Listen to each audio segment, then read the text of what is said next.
यहाँ आपके दोस्तों ने चिड़िया आ गई है एक नई कहानी लेकर।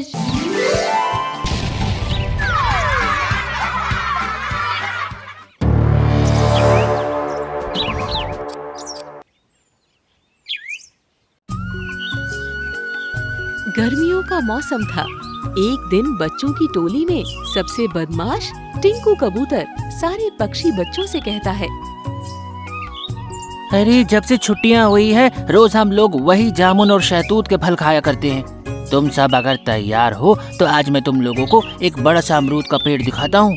वहाँ चलकर हम लोग जी भर के अमरूद खाएंगे। अरे तुम्हें कहाँ मिल गया ये अमरूद का पेड़? हमारे जंगल में तो ऐसा कोई पेड़ नहीं है जहाँ पर जाकर हम मुफ्त में अमरूद खा सकें। अरे तुम लोग चलो तो सही, वो पेड़ थोड़ा दूर जरूर है लेकिन उस पर बहुत स्वादिष्ट और बड़े बड़े अमरूद लगे हुए हैं। तुम कहीं उस जंगल के सुनसान इलाके में पड़ने वाले अमरूद के पेड़ की बात तो नहीं कर रहे हो? ना बाबा ना, हम लोग वहाँ नहीं जाने वाले।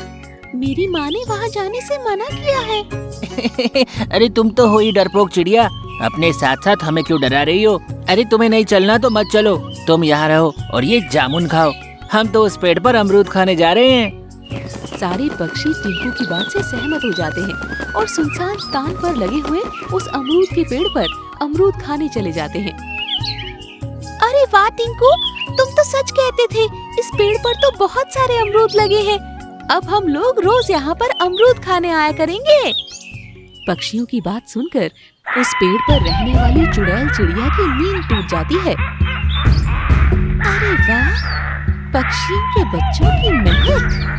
मेरे अमरूद के पेड़ पर फल खाने की कीमत अब इन बच्चों को अपनी जान देकर चुकानी पड़ेगी। आज तो इन बच्चों को खाकर मैं अपनी बरसों की भूख मिटा लूंगी। अब इन बच्चों में से मैं किसी को भी नहीं छोड़ूंगी। चुड़ैल चिड़िया बच्चों पर हमला करने ही वाली होती है कि तभी ओझा उल्लू वहाँ से गुजरता है। अरे बच्चों, तुम लोग इस पेड़ पर बैठकर क्या कर रहे हो?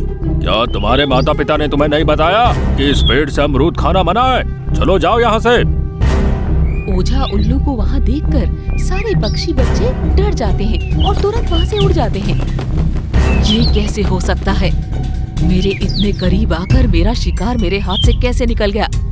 इन बच्चों के खून की महक मेरी भूख को और भी बढ़ा रही है। अब मैं इन बच्चों को खाए बिना नहीं रह सकती। अब मुझे कोई उपाय तो ढूंढना ही होगा। इसके बाद भूतिया चिड़िया बच्चों का शिकार करने के लिए एक उपाय सोचती है। अगले दिन भूतिया चुड़ैल चिड़िया एक साधारण चिड़िया का भेष बदलकर जंगल में अमरूद बेचने आती है। अमरूद ले लो, अमरूद, ताजे ताजे अमरूद, मीठे रसीले अमरूद। मेरे अमरूद इतने ताजे और रस भरे हैं कि जो इन्हें एक बार खाता है वो दोबारा खाए बिना नहीं रह पाता। अमरूद बेचने वाली चिड़िया की आवाज सुनकर सबसे पहले टिंकू कबूतर बाहर निकलता है। अरे अमरूद बेचने वाली, तुम्हारे अमरूद तो वाकई बहुत बड़े और रसीले लग रहे हैं। ऐसा लगता है जैसे तुम उसी बड़े पेड़ से तोड़कर ये लाल अमरूद लाई हो। टिंकू कबूतर उस चुड़ैल चिड़िया की बातों में आ जाता है और जैसे ही वो उस अमरूद को खाता है वो चुड़ैल के सम्मोहन में आ जाता है। एक शिकार का इंतजाम तो हो गया, बाकी के शिकार को और ढूंढना है। मैं किसी को भी नहीं छोड़ूंगी। तुम सबको चुन चुन के अपने अमरूद के पेड़ पर ले जाऊंगी। इसके बाद टिंकू कबूतर सम्मोहित होकर खुद ही उस अमरूद के पेड़ के पास जाने लगता है। थोड़ी दूर जाने पर, इससे पहले कि कोई और पक्षी मुझे देखे, जल्दी जल्दी उन बच्चों को ये अमरूद खिला देती हूँ और पकड़कर अपने पेड़ पर ले जाती हूँ। तभी चुड़ैल चिड़िया को चिंकी चिड़िया अपने घर के बाहर खेलती हुई दिखाई पड़ती है। अरे आओ आओ छोटी चिड़िया, तुम्हें भी अमरूद बहुत पसंद है ना? लो, मेरे अमरूद खा कर देखो। नहीं नहीं, मेरे पास अमरूद खरीदने के लिए पैसे नहीं हैं। मुझे तुम्हारे अमरूद नहीं चाहिए। तुम्हारे जैसे छोटे छोटे बच्चों को मैं मुफ्त में अमरूद देती हूँ। मैं तुमसे पैसे नहीं लूंगी। आओ, मेरे पास अमरूद खाकर देखो कैसा है। नहीं, मैंने कहा ना, मुझे अमरूद नहीं चाहिए। मेरी माँ ने अजनबी पक्षियों से कुछ भी लेने को मना किया है। बड़ी जिद्दी है ये चिड़िया, लगता है ऐसे नहीं मानेगी। इतना कहकर वो अपनी भूतिया रूप में आ जाती है। मैंने कहा ना, जल्दी से अमरूद खा ले, खा जल्दी से, खा जल्दी ले। भूतिया चिड़िया जबरदस्ती चिंकी के मुंह में अमरूद का टुकड़ा डाल देती है, जिसके बाद वो भी सम्मोहित होकर वहाँ से अमरूद के पेड़ की ओर उड़ जाती है। इसी तरह वो चुड़ैल चिड़िया बारी बारी से जंगल के सभी पक्षियों को सम्मोहित करके अपने अमरूद के पेड़ पर ले जाती है। कुछ देर बाद जंगल में अपने बच्चों को गायब पाकर सारे पक्षी रोने लगते हैं।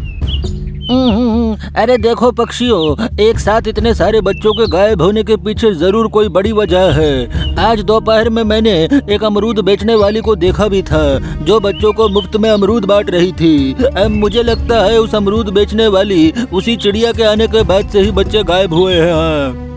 हे भगवान, कहीं वही अमरूद के पेड़ पर रहने वाली चुड़ैल ही तो आप सभी के बच्चे नहीं ले गई है। अरे कल ही मैंने बच्चों को उस पेड़ पर अमरूद खाते देखा था। बच्चों की शरारत समझकर मैंने इस बात को आप सभी तक नहीं पहुंचाया। इसके बाद सभी पक्षी उस अमरूद के पेड़ के पास पहुंचते हैं, जहां पर अमरूद की जगह उनके बच्चे पेड़ पर लटके हुए दिखाई पड़ते हैं। सभी पक्षी अपने बच्चों को ऐसी हालत में देखकर बहुत रोने लगते हैं। अगर अपनी जान प्यारी है तो सब के सब यहाँ से चले जाओ, वरना तुम्हारे बच्चों के साथ साथ आज तुम लोग भी मारे जाओगे।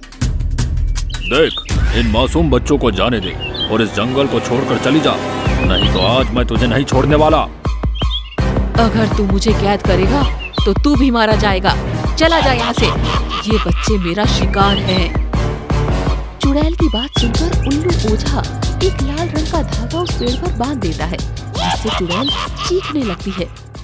उल्लू अंकल, इन चुड़ैल आंटी को मत मारिए, ये तो बहुत अच्छी आंटी है, इन्होंने हमें मीठे मीठे अमरूद भी खिलाए।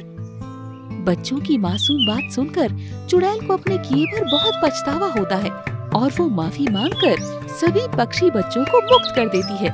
सभी पक्षी भी चुड़ैल का धन्यवाद देते हैं और वहाँ से चले जाते हैं। यहाँ आपकी दोस्तों चिड़िया आ गई है एक नई कहानी लेकर।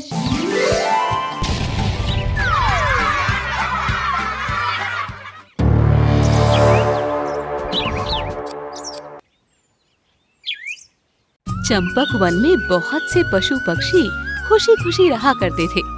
इसी जंगल में झिलमिल चिड़िया अपने पति अंटू और अपने बेटे बंटी के साथ रहती थी। चंपक वन में एक बहुत ही पुराना बरगद का पेड़ था, जिस पर कोई भी पक्षी अपना घोंसला नहीं बनाता था, क्योंकि वहाँ खूनी भूतिया चिड़िया रहा करती थी, जो लोगों का खून पी जाती थी।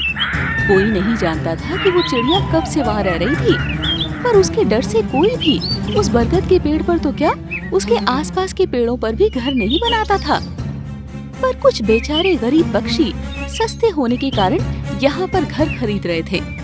झिलमिल के पति को भी एक बहुत बड़ा सा घर बहुत ही कम कीमत पर यहाँ मिल गया।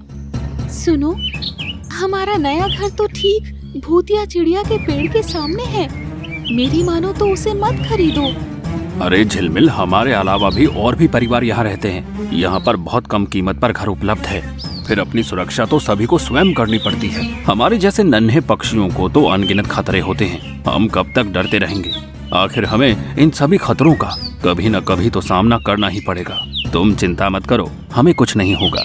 झिलमिल जानती थी कि उसका पति ठीक कह रहा है, इसीलिए उसने उसकी बात मान ली। वो लोग अपने नए घर में शिफ्ट हुए ही थे कि एक दिन नीमा कबूतरी झिलमिल के घर उससे मिलने आई। अरे झिलमिल, तुम्हें पता है कल बजरंगी बाज की मौत हो गई। ओह, ये तो बहुत बुरा हुआ, पर कैसे? अरे बहुत दिनों से रोज रात में वो घर से गायब रहता था, फिर जाने क्या हो गया कि अचानक उसकी मृत्यु हो गई। उसकी लाश उसी बरगद के पेड़ पर मिली जिस पर वो भूतिया खूनी चिड़िया रहती है। बजरंगी की पत्नी का तो रो रो के बुरा हाल है। लगता है बरगद वाली भूतिया चुड़ैल ही उसे रोज पुकारती थी और उसी ने बजरंगी को मारा है। कई दिनों से वो बहुत कमजोर हो गया था। वो चुड़ैल रोज उसका खून पिया करती थी। वाकई? हे भगवान, ये तो बहुत बुरा हुआ। मैं तो अंटू से बहुत मना कर रही थी कि बरगद के सामने वाले पेड़ पर घर मत खरीदो, पर वो नहीं माने।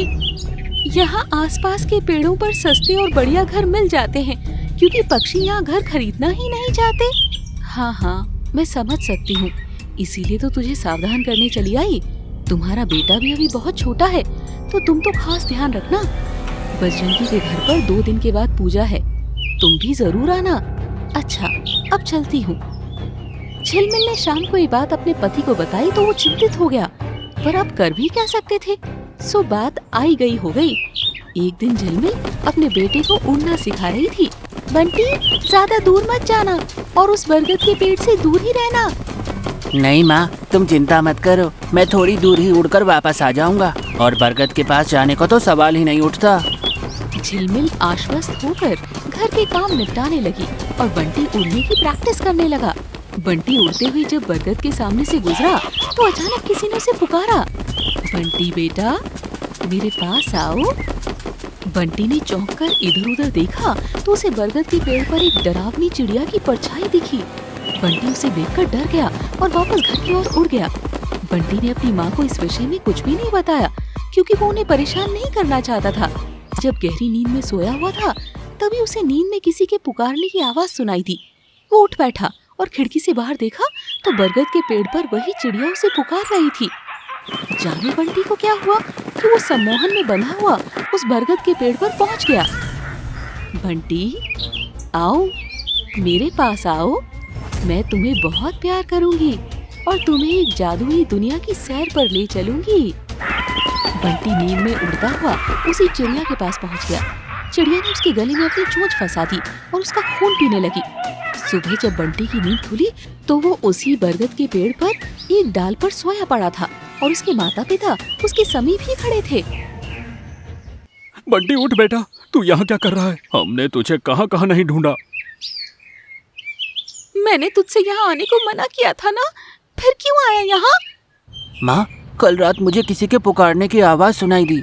मैंने खिड़की से देखा तो वो भूत या खूनी चिड़िया मुझे बुला रही थी। उसके बाद मुझे कुछ भी याद नहीं। अंटू और झिलमिल अपने बेटे को घर ले आए। झिलमिल तुरंत पंडित तोताराम से एक ताबीज ले आई और अपने बेटे के गले में पहना दिया। रात में झिलमिल बंटी के कमरे में ही सोई ताकि अपने बेटे पर नजर रख सके। पर जब रात हुई तो मानो झिलमिल बेहोश होकर सो रही थी। बंटी कब उठा और उसी बरगद के पेड़ के पास पहुंच गया। झिलमिल को कुछ पता न चला। उधर जब भूतिया चिड़िया ने बंटी के गले में तावीज देखा तो चौंक गई। अरे बंटी, पहले अपना तावीज उतार कर फेंक दो, फिर मेरे पास आओ। बंटी ने तुरंत गले में पड़ा ताबीज तोड़कर फेंक दिया और खुद उसी बरगद के पेड़ पर भूतिया चिड़िया के पास पहुंच गया। अगली सुबह फिर बंटी की नींद उसी डाल पर खुली और उसके माता पिता उसके समीप ही खड़े रो रहे थे। बंटी, तूने ताबीज क्यों फेंक दिया? माँ, मुझे कुछ भी याद नहीं, मुझे बचा लो माँ। वो चुड़ैल रोज मेरा थोड़ा थोड़ा खून पी जाती है, मुझे बचा लो माँ। ये सुनकर तो बंटी और झिलमिल के होश उड़ गए। उन्होंने सोच लिया कि वो अपने बेटे को उस चुड़ैल से बचा कर रहेंगे। झिलमिल और अंटू पंडित तोताराम के पास गए। ओ, तो ये बात है, वो चुड़ैल तुम्हारे बेटे के दिमाग पर कब्जा कर चुकी है और रोज उसका खून पिया करती है। उस चुड़ैल ने बहुत लोगों को जान से मारा है, पर मैं तुम्हारे बेटे को बचा कर रहूंगा। मैं पिछले कई वर्षों से ऐसे प्रेतों पर अध्ययन कर रहा था और मैंने विभिन्न पवित्र नदियों के जल को मिलाकर ये अभिमंत्रित जल बनाया है। इसे यदि उस चुड़ैल पर डाल दें तो वो जलकर राख हो जाएगी। लाइए पंडित जी, मैं अभी ये जल उस पेड़ पर डाल देती हूँ। ये जल रात के समय ही चुड़ैल पर डालना है, जब वो पूरी तरह ताकतवर होती है। पंडित जी, रात में तो हम सब बेहोश हो जाते हैं, फिर उसे कैसे रोकें? इस समस्या का भी उपाय है। तुम लोग अपने बेटे के पैर से अपने पैर बांध कर सोना। जब वो भूतिया चिड़िया के पुकारने पर वहां जाने लगेगा तो तुम लोग भी रस्सी के खींचने से जग जाओगे। ये उपाय सुनकर झिलमिल और अंटू खुश हो गए।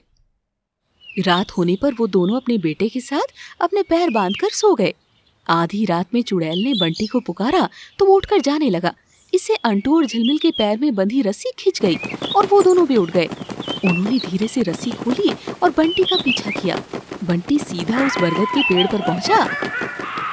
आओ बंटी, आज मैं तुम्हें अपने साथ अपनी दुनिया में ले जाऊंगी। फिर तुम और मैं सदा साथ साथ रहेंगे। उसी समय झिलमिल और अंटू प्रकट हुए। रुक जा चुड़ैल, मैं तुझे अपने बेटी की जान नहीं लेने दूंगी। मैं पंडित तोताराम से ये अभिमंत्रित जल लेकर आई हूँ। हाँ, आज हम तेरे आतंक का अंत करके ही दम लेंगे। इतना कहकर झिलमिल चुड़ैल की ओर बढ़ने लगी। तभी चुड़ैल ने अपने हाथ हिलाए तो वहाँ तेज आंधी चलने लगी। झिलमिल और अंटू के लिए चुड़ैल तक पहुँच पाना मुश्किल हो गया। तभी उन्हें दूर से उड़कर आते पंडित तोताराम दिखाई पड़े।